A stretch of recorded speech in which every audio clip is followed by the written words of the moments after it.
Hei folkens, og velkommen tilbake til Reise-TVen.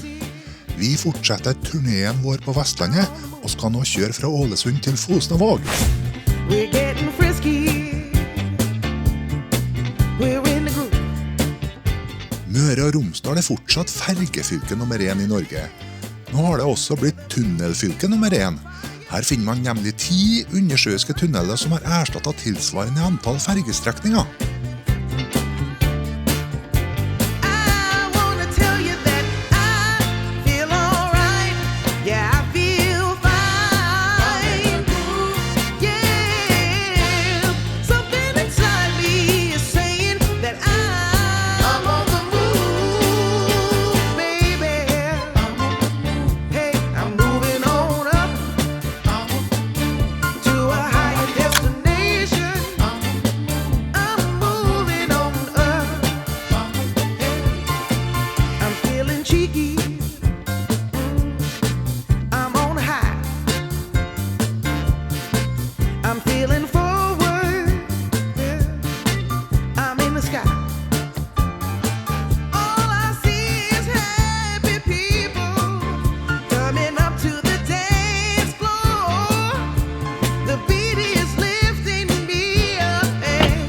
Når vi kom til Fosnavåg, gikk vi oss en tur til sentrum. Der handlet vi oss det her. Det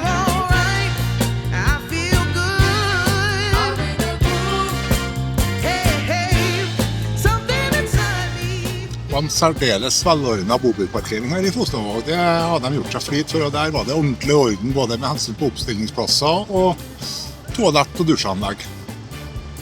Og hadde et hyggelig prisnivå for den del, det var 200 kroner, ikke sant? For både strøm og alt inklusive. Det er ikke noe å si på.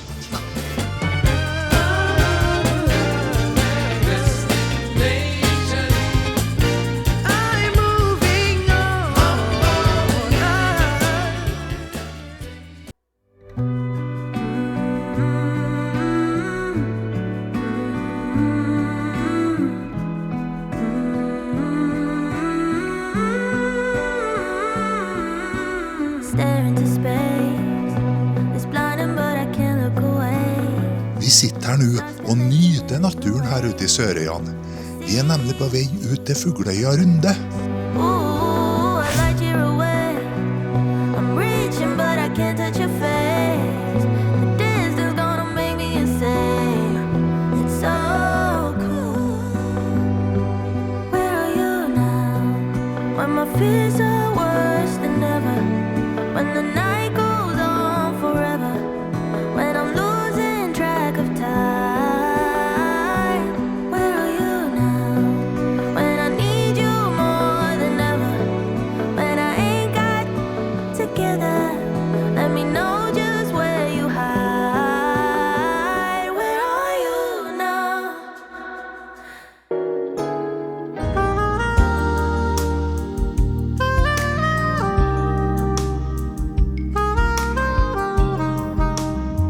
Vi har tenkt å gå opp til Fuglefjellet på øya, som ligger på vestsiden av Rundefjellet. Det går en sti opp bakkene like ved campingplassen. Den er nok så bratt til å begynne med, men det slakker ut etter hvert.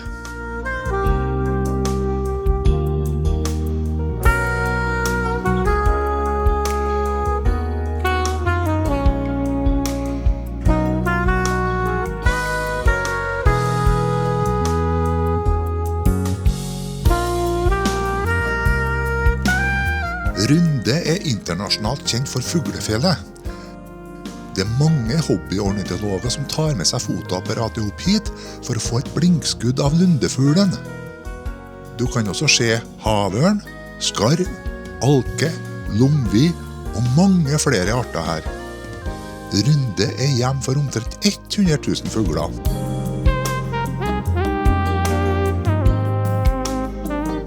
Det er flere merkelige turstier her på Rundefjellet.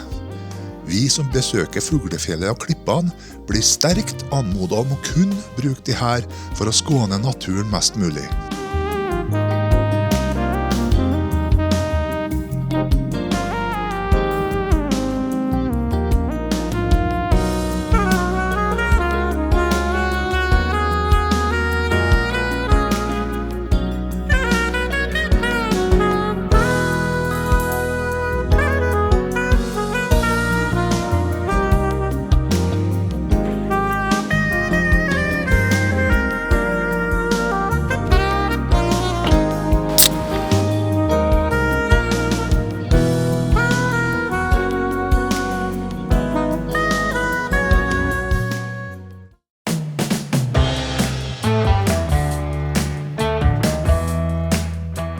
god natts søvn på runde, så fortsetter vi nå videre langs kysten av Vestlandet.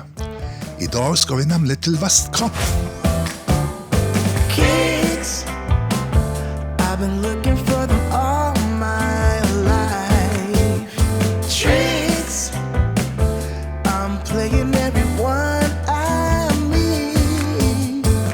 But somehow you were bulletproof, impervious to all my moves. You swept the sweeper off of his feet. Ooh, the way you burn, baby. Ooh, the way you burn. Når vi kom til Stadlandet, ble veiene vesentlig smalere, og da er det ikke til å unngå at slike situasjoner oppstår. Men utsikten er upåklagelig. The way you burn. Oh, baby. The way you burn.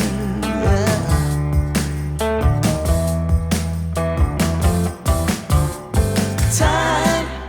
Når vi svingte av mot Vestkapp-platået, så ble veien om mulig enda smalere og brattere. Det ble 3 kilometer med motbakke i varmen, som gjorde at selv Mercedesen pustet tungt da vi kom på toppen. But maybe now I don't need 'em no more. Don't have to put up a show like before. Now your man is all I wanna be.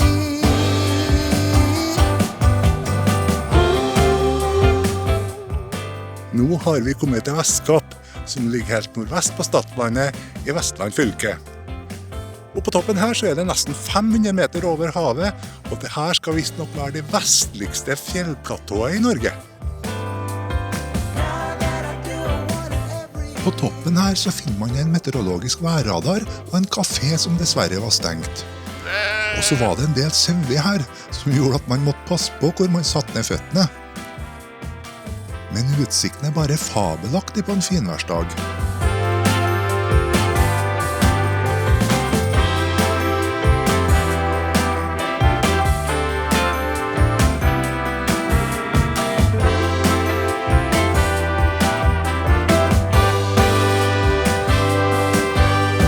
Kids, I was looking for them all my life.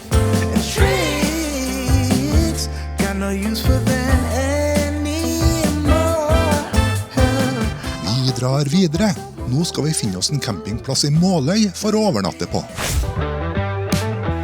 ありがちなシナリオ頭の中駆け巡らせて流行る気持ちを洗い飛ばして君が歌う声に耳を澄まして Yeah 悪くはないまるで絵本のような世界 Steinvik camping ligger idyllisk til ved Nordfjord. Vi fikk en plass med utsikt over skipsleia, og kunne da observere både cruisebåter og ferger som passerte. 静かな光の中映し出す Det er en fantastisk morgen når vi nå skal til Måløy sentrum for å ta ferga til Bremangerlandet. You ripped it out of my chest and threw it out. I'm still looking back, keep trying to figure out what I did do wrong. Every time I stumble in the dark, I'm picking up the pieces of my mistakes. Don't look me in the eye when I call your name. I suffer from delusions that we're the same place. Bremangerlandet er en øy ytterst i Bremanger kommune. Den har fastlandsforbindelse via den undersjøiske tunnelen som går under Skatestraumen.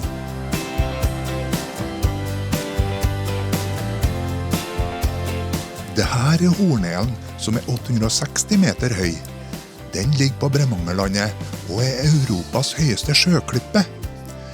Ifølge Snorre Sturlason så skal Olav Tryggvason ha klatret helt til topps og festet skjoldet sitt her. I know whether I am sure or whether I have doubts about the way I feel.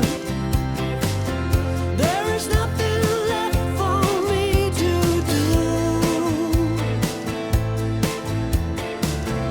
One lucky ride don't make a happy life. Vi drar nå litt inn i landet og kjører mot Gaularfjellet.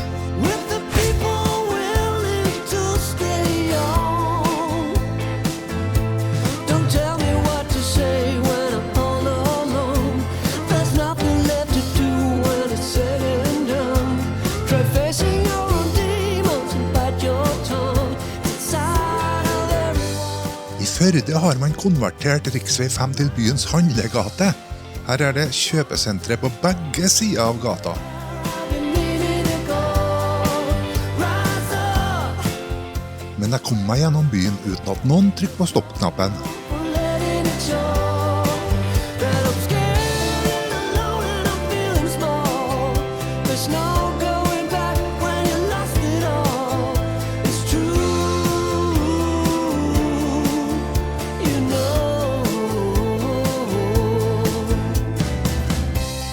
Veien mot Gaularfjellet er både svingete og smal. Da gjelder det å være tålmodig med medtrafikantene og møte dem med et smil også når de har misoppfattet trafikkbildet. Rise up, one step closer to where I've been meaning to go. Rise up, 'cause where I'm heading there's no room for letting it show. Rise up, one step closer to where I've been meaning. Rasteplassen med navn Utsikten er et spektakulært utsiktspunkt som henger litt utover fjellsida. Her er vi på 700 meters høyde og kan se fjelltopper på opptil 1500 meter over havet. Og så har man panoramautsikt mot Gaularsvingene. There's no going back when you lost it all. It's true, so true. I know. Vi skal nå fortsette til Eidfjord i Hardanger. Men først så må vi komme oss tørrskodd over Sognefjorden. Så til Vangsnes. Ja. Ja, til Hella, så skal du snu og kjøre rett over her. Vi skal altså ta ferga fra Dragsvik til Vangsnes. Underveis så er ferga innom Hella for å slippe av de som skal dit, samt å ta ombord biler som skal til Vangsnes herfra. Det er her vi må snu bobilen, slik at vi slipper å rygge når vi skal kjøre av ferga i Vangsnes. Personbilene trenger ikke å kjøre av ferga for å snu, da de snur inne på selve ferga.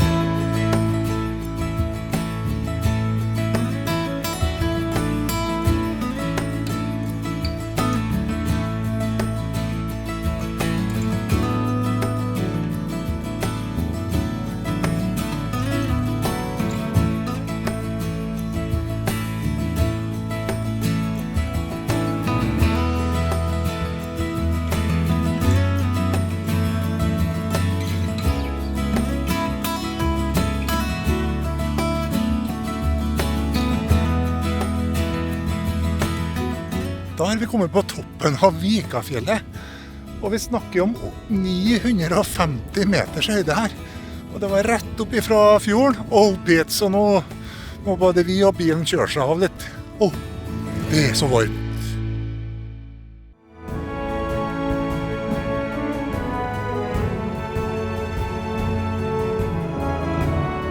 Det er bare å nyte det vakre Vikafjellet på tur ned til Hardanger.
bodd på Kjærtveit camping, som ligger like ved fjorden her i Eidfjord. Det er bare en kort spasertur inn til sentrum.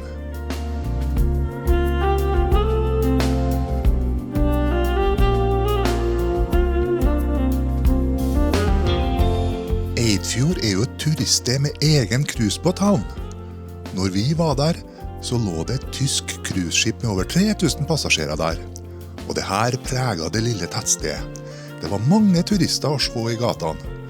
Bussene gikk i skytteltrafikk mellom skipet og Vøringfossen, som bare ligger ca. 20 km opp i dalen her.